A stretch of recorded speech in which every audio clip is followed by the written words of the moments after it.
వాడు మారడండి, వాడు భయంకరమైన తాగుబోతు అయితే వాడు మారేదైతే ఎప్పుడో మారుతుండే, ఇప్పుడు దాకా నా అబ్బాయి మారడో పాడలేదు అన్నాడు.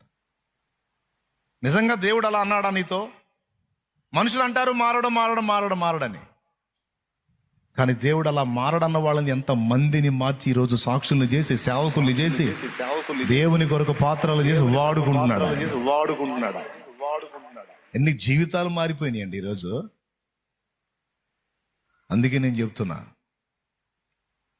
నీ పిల్లల గురించి నలుగురు 4 మాటలు మాట్లాడుతున్నారా, వాళ్ళు అలా వాళ్ళు ఎలా అని, డోంట్ వరీ. దేవుడు అన్నాడు ఆ మాట. నీ ప్రార్థన ఎటుపోయింది, నీ కన్నీళ్ళు ఎటుపోయింది, నీ అంగలార్పులు ఎటుపోయింది, నువ్వు గోజాడావు కదా, అన్నీ ఎటుపోయినాయి.